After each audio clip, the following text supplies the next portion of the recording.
நம்மை ஞானம் உள்ளவர்களாக மாற்றுகிறது.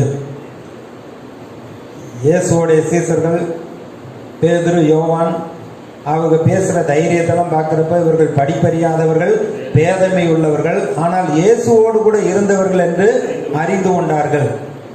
படிக்காதவங்க தான், பேதமை உள்ளவர்கள் தான், மீன் பிடிக்கிறவர்கள் தான். ஆனால் தேவனுடைய ராஜ்யத்தை குறித்து, தேவனுடைய வாக்கு தத்தத்தை குறித்து அவ்வளவு உறுதியாக நிச்சயமாக பேசுறத கேட்குறப்ப இவங்க 3 வருஷம் இயேசுவோடு கூட இருந்தாங்க. இயேசுவோடு கூட இருக்கிறப்ப அவருடைய ஞானம், அவருடைய வல்லமை, அவருடைய ஆசீர்வாதம் இவங்களுக்குள்ள வந்துருச்சுன்னு அவர்கள் அறிந்து கொண்டார்கள். இன்றைக்கு கர்த்தர் நம்மோடு இருக்கிறப்ப இந்த பூமியில் இருக்கிற வெள்ளி பொன்னை பார்க்கலும் கர்த்தருடைய வார்த்தையை நம்ம மேன்மையாக எண்ணுகிற பொழுது, அந்த வார்த்தையை இரவும் பகலும் தியானிக்கிற பொழுது, அதையே பேசி கொண்டு இருக்கிற பொழுது, இது சின்ன பிள்ளைங்க வாய்ப்பாடு படிக்கிறது மாதிரி தான். நம்ம ஒரு சில வசனங்களை எழுதி வைத்து கொண்டு அந்த வார்த்தைகளை நிறைவேறுற வரைக்கும் அதை நாம் அறிக்கையிட்டு கொண்டே இருக்க வேண்டும். சங்கீதத்தில் தாவீது அநேக சங்கீதங்களில் அவர் சொல்றப்ப அந்த கர்த்தருடைய வாக்குத்தத்த வசனத்தவே அதை அறிக்கையாகவே அவர் சொல்லிக்கொண்டே இருக்கிறார். கர்த்தர் எனக்காக யாவையும் செய்து முடிப்பார். என் நெருக்கத்தில் கர்த்தர் நோக்கி கூப்பிட்டு என்னை விசாலத்தில் கொண்டு போய் நிறுத்தினார். நான் விசுவாசித்தேன், ஆகையால் பேசுகிறேன் என்று சொல்லுகிறார். ஆண்டவர் எனக்கு மறைவிடமும் கேடகமும் என் தலையை உயர்த்துகிறவருமாய் இருக்கிறார். அதை சொல்லிக்கொண்டே இருக்கிறார். அதை சொல்ல சொல்ல பாருங்க, ஆடு மேய்த்து கொண்டிருந்தவர் ராஜாவாக ஆக்கப்பட்டார். ராஜாவானது மாத்திரமல்ல, அவன் முதிர் வயதிலே பூரண ஆயுசுள்ளவனாக மரிக்கிற பொழுது ஐஸ்வர்யமும் கனமும் மகிமையும் உள்ளவனாக இருந்தான். அவன் அநேக காரியங்களை தீர்க்க தரிசனமாக பாடி வைத்து போயிருக்கிறார். இதெல்லாம் பார்க்கிற பொழுது ஆண்டவர் இந்த கர்த்தருடைய வார்த்தைக்கு முதலிடம் கொடுக்க சொல்றாரு, முக்கியத்துவம் கொடுக்க சொல்றாரு. இதை கவனமாக நம்ம காத்து கொள்ள வேண்டும். யோசுவா கிட்ட சொல்றப்ப இந்த நியாயப்பிரமாண புஸ்தகம் உன் வாயை விட்டு பிரியாதிருப்பதாக, இதில் எழுதியிருக்கிறவைகளின்படியெல்லாம் செய்ய கவனமாய் இருக்கும்படி மிகவும் பலங்கொண்டு திடமனதாய் இரு. அப்பொழுது உன் வழியை வாய்க்க பண்ணுவாய், புத்திமானாய் நடந்து கொள்ளுவாய், நல்ல வெற்றியை கண்டடைவாய். கர்த்தருக்குள்ள வந்தவங்க, விசுவாசிகளாக இருக்கிறவர்கள், கர்த்தருடைய வார்த்தையை நம்புகிறவர்கள், நம்ம ஒரு காலம் வெட்கப்பட்டு போவதில்லை, தோற்று போக மாட்டோம். கர்த்தர் நம்மை வெற்றி சிறக்க பண்ணுகிறவர். என்னங்க ஒவ்வொரு வாரமும் சொன்னதையே சொல்லிக்கிட்டு இருக்கீங்க? இன்னைக்கு சினிமாக்காரங்க சொன்னா ஒரு தடவை சொன்னா 1000 தடவை சொன்னது மாதிரி, 100 தடவைங்கிறாங்க, 1000 தடவை. ஆனால் 1000 தடவை சொன்னாதான் இது நமக்கு விசுவாசிகளுக்குள்ள உள்ள போய் மனதுக்குள்ள பதியக்கூடியதாக இருக்கிறது. ஏன்னா கர்த்தருடைய வார்த்தையை நம்ம சொல்லிக்கொண்டே இருக்க இருக்க, அதை கேட்டுக்கொண்டே இருக்க இருக்க, அந்த வார்த்தை உங்களுடைய வாழ்க்கையில மேலோங்கி இருக்கும். அந்த வார்த்தை நிச்சயமாக நம்முடைய வாழ்க்கையில நிறைவேறக்கூடியதாக இருக்கிறது. இந்த வேத புஸ்தகம் மேன்மையாக என்ன வேண்டும்? லூக்கா சுவிசேஷம் 11வது அதிகாரம் 28வது வசனம். 11:28வது வசனம். அதற்கு அவர், அப்படியானாலும் தேவனுடைய வார்த்தையை கேட்டு அதை காத்துக் கொள்வர்களே அதிக பாக்கியவான்கள் என்றார். தேவனுடைய வார்த்தையை காத்துக் கொள்ளுகிறவர்களே அதிக பாக்கியவான்கள். என்ன சொல்றாங்க? இயேசுவோடைய பிரசங்கத்தை கேட்டு, உம்மை சுமந்த கற்பமும் நீ பாலுண்ட முளையும் பாக்கியம் உள்ளது, உன்னை பெற்றெடுத்த தாயை ரொம்ப புகழப்படத்தக்கவள் என்று உயர்த்துகிறார்கள். அவர் சொல்லிட்டாரு, ஏப்பா எங்கள் அம்மாவை புகழாதீங்க. உண்மைதான், அவங்க கல்யாணத்துக்கு முன்னாடி அவங்க கர்த்தருடைய வார்த்தையை நம்பி ஆண்டவருடைய சத்தத்துக்கு கீழ்ப்படிந்து உங்களுடைய வார்த்தையின்படி எனக்கு ஆக கடவுதுன்னு ஒப்பு கொடுத்தாங்க. விசுவாசித்தவளே பாக்கியவதி, கர்த்தரால் சொல்லப்பட்டது அவளுக்கு அப்படியே நிறைவேறினதெல்லாம் உண்மைதான். ஆனால் அதை பார்க்கலும் கர்த்தருடைய வார்த்தையை காத்து கொள்ளுகிறவர்கள் தான் பாக்கியவான்கள். இன்னைக்கு நம்முடைய படிப்போ, நம்முடைய பிறப்போ, நம்முடைய அந்தஸ்தோ, நம்முடைய பதவியோ இது மேன்மை கிடையாது. இயேசு சொன்னது மாதிரி அதை காட்டிலும் கர்த்தருடைய வார்த்தையை காத்து கொள்ளுகிறவர்களே அதிக பாக்கியவான்கள். சங்கீதம் 112 கர்த்தருடைய கட்டளைகளில் மிகவும் பிரியமாய் இருக்கிற மனுஷன் பாக்கியவான். அப்ப கர்த்தருடைய வார்த்தையில மிகவும் பிரியமாய் இருக்கிற மனுஷன் அதே போல கர்த்தருடைய வார்த்தையை காத்து கொள்ளுகிற மனுஷன், அதை இரவும் பகலும் தியானிக்கிற மனுஷன், அந்த வார்த்தையின்படியே செய்யாவிட்டா விடிய காலத்துல வெளிச்சம் இல்லைன்னுலாம் சொல்றாரு. இன்னைக்கு அநேகர் என்ன செய்யறதுன்னு அவங்களுக்கு புரியல, தெரியல. ஆனா நீதிமான்களிடத்துல தேவனுடைய ரகசியம் இருக்கிறது. தேவன் தம்முடைய காரியத்தை சொல்லாமல் எதையும் செய்ய மாட்டாரு. அப்ப கர்த்தருடைய வார்த்தையில பிரியமா இருக்க வேண்டும், தியானிக்க வேண்டும், இதை மேன்மையாக எண்ண வேண்டும்.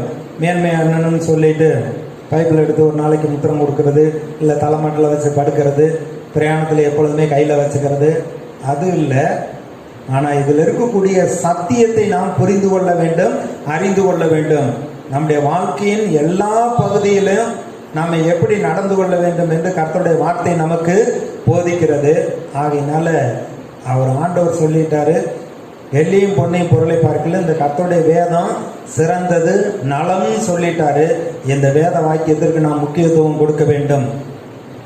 இன்னைக்கு அநேக காரியங்கள்ல பாருங்க, விசுவாசிகளா இருந்தா கூட நல்ல நேரம் பார்க்குறாங்க, அது இல்லைங்க ஊர் வழக்கம் ஜாதி வழக்கம் சொல்லிட்டு ஒரு சில பழக்க வழக்கங்களுக்கு அதுக்கு முக்கியத்துவம் கொடுக்குறாங்க. அங்கே ஊழியக்காரங்களை கூப்பிட்டு கர்த்தருடைய வசனத்தை வாசித்து வார்த்தையை சொல்லி வார்த்தையின் தேவனை மகிமைப்படுத்தி அவங்க வாழ்க்கையில் நன்மை உண்டாகணும்னா அதுக்கு இடம் கொடுக்க மாட்டேங்கிறாங்க. விசுவாசிகள் கூட விசுவாசி இல்லாத மாதிரி நடந்துக்கிறாங்க. ஆனால் அப்படி இல்லை. எந்த இடத்துலையும் இந்த வேத புஸ்தகத்தை நாம் எடுத்துட்டு போவதற்கோ, இதை அறிக்கையிடுவதற்கோ, இதை வார்த்தையின்படி மற்றவர்களுக்கு பிடிக்குதோ பிடிக்கலையோ சொல்லுவதற்கு நம்ம எப்பொழுதும் ஆயத்தமாக இருக்க வேண்டும். என்னை கனம் பண்ணுகிறவர்களை நான் கனம் பண்ணுவேங்கிறார். அவருடைய சகல பிரஸ்தாவத்தை பார்க்கலும் அந்த வார்த்தையை தான் அவர் மகிமைப்படுத்துகிறார். பரலோகம் மதிக்கக்கூடிய ஒரு காரியம் எது அப்படின்னா, நம்ம எவ்வளவு சொத்து சேர்த்துருக்கோம் அப்படின்னு இல்லை, அதை காட்டிலும் இந்த வார்த்தையை எந்த அளவுக்கு நம்ம மதிக்கிறோம், அந்த அளவுக்கு நம்முடைய வாழ்க்கையில் அந்த கர்த்தருடைய வார்த்தை கிரியை செய்யக்கூடியதாக இருக்கிறது. அப்போ இந்த கர்த்தருடைய வார்த்தைக்கு நாம் முக்கியத்துவம் கொடுக்க வேண்டும்.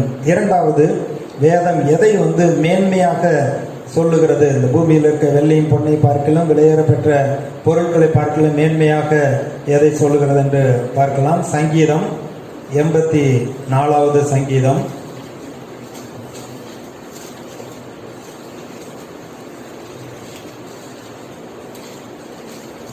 10 நான் வாசிக்கிறேன்.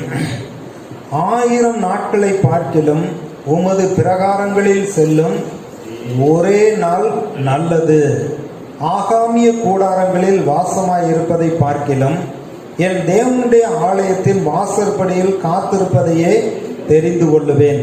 இங்கே தாவீது 1000 நாட்களில் ஆகாமிய கூடாரங்களில் வாசமாயிருப்பதை பார்க்கிலும், தேவனற்ற முறையில் நம்ம 1000 நாள் தேவனற்ற முறையில் வாழ்ந்தாலும் அதை காட்டிலும் கர்த்தரோடு இசைந்து அவருடைய சமூகத்தில் காத்திருந்து அவரை மனசார துதித்து ஆராதித்து அவரை கனப்படுத்துகிறோம் அப்படின்னா, அந்த 1000 நாட்கள் சொல்லியிருக்காரு. என்ன சொல்றாரு? 1000 நாட்களை பார்க்கலாம். 1000 நாள் தேவனற்ற முறையில் வாழ்ந்து அதில் கிடைக்கிற சந்தோஷத்தை பார்க்கலாம். ஒரு நாள் கர்த்தருடைய சமூகத்தில் நல்லா கர்த்தரை துதித்து ஆராதித்து அவருடைய சமூகத்தில் காத்திருந்தோம்னா அதை காட்டிலும் இதுதான் ரொம்ப மேன்மையானது. 1000 நாட்கள் அநேக காரியங்களை பார்த்தாலும் அநேக காரியங்களை நம்ம பார்த்தாலும் கர்த்தருடைய சமூகத்தில் காத்திருந்து அவரை துதிக்கிறது மேன்மையானது. கர்த்தரை மகிமைப்படுத்துவது, ஆராதிப்பது, இது மேன்மையானது. 1 சாமுவேல் 15:22 வசனம். இங்கே என்ன கர்த்தருடைய வார்த்தை சொல்லுகிறது என்று பாருங்கள். 22வது வசனம். அதற்கு சாமுவேல், கர்த்தருடைய சத்தத்துக்கு கீழ்ப்படிவதை பார்க்கிலும் சர்வாங்க தகனங்களும் பலிகளும் கர்த்தருக்கு பிரியமாயிருக்குமோ? பலியிடுவதை பார்க்கிலும் கீழ்ப்படிதலும் ஆட்டுக்கடாக்களின் நிலத்தை பார்க்கிலும் செவி கொடுத்த சேர்வதே உத்தமம். அப்ப என்ன சொல்ல வர்றாரு? நம்ம தேவனற்ற முறையில் நான் பலி செலுத்துறேன், நான் காணிக்கை கொடுக்குறேன், தசம்பாகம் கொடுக்குறேன், அதெல்லாம் நான் கரெக்டாக நான் செஞ்சிடறேன்னு அப்படி சொல்றதை பார்க்கலாம். கர்த்தருடைய சமூகத்தில் போய் காத்திருந்து அவருடைய சத்தத்துக்கு செவி கொடுக்கறது தான் ரொம்ப பாக்கியம். அது காலை பலியிடுதல் மற்ற இதை காட்டிலும் செவி கொடுக்க சேர்வதே நலம். அப்ப தாவீது சொல்றாரு, நம்முடைய ஆலயத்துல வாசற்படியில் காத்திருக்கிறதே தெரிந்து கொள்வேன் அப்படிங்கிறார். அப்ப கர்த்தரை ஆராதிப்பது, அவரை துதிப்பது ஏதோ நேரம் இருந்தா பார்க்கலாம் அப்படின்னு இல்லை. அதுக்கு நம்ம முதலிடம் கொடுக்க வேண்டும்.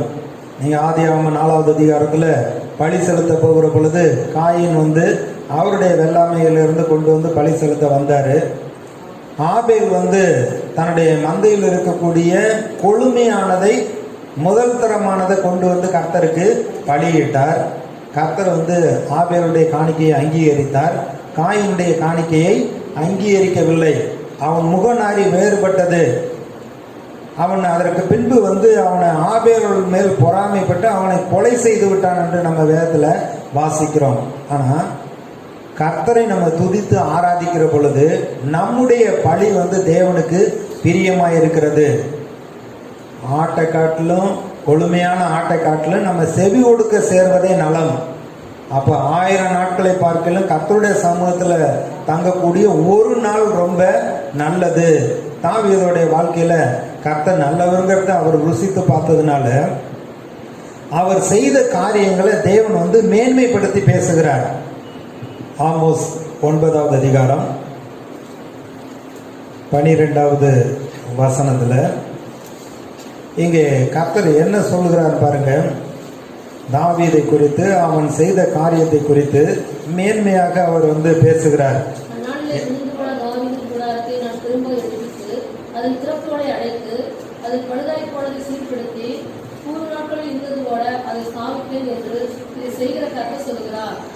தாவீதுக்கு பின்னாடி பல வருஷங்களுக்கு பின்பாக அநேக ராஜாக்கள்லாம் வந்தாங்க. அதுக்கப்புறமும் தீர்க்க தரிசனம் மூலமா என்ன சொல்றாரு, அந்நாளிலே விழுந்து போன தாவீதின் கூடாரத்தை நான் திரும்ப எடுப்பித்து அதன் திறப்புகளை அடைத்து அதில் பழுதாய் போனவைகளை சீர்படுத்தி பூர்வ நாட்களில் இருந்தது போல அதை ஸ்தாபிப்பேன் என்று இதை செய்கிற கர்த்தர் சொல்கிறார். என்ன சொல்றாரு, தாவீதோடைய கூடாரம் எப்படி அவர் 1000 நாட்களில் ஆகாமிய கூடாரத்தில் வசதியாக எல்லாம் இருக்கக்கூடிய இடத்துல தங்கி இருக்கிறதை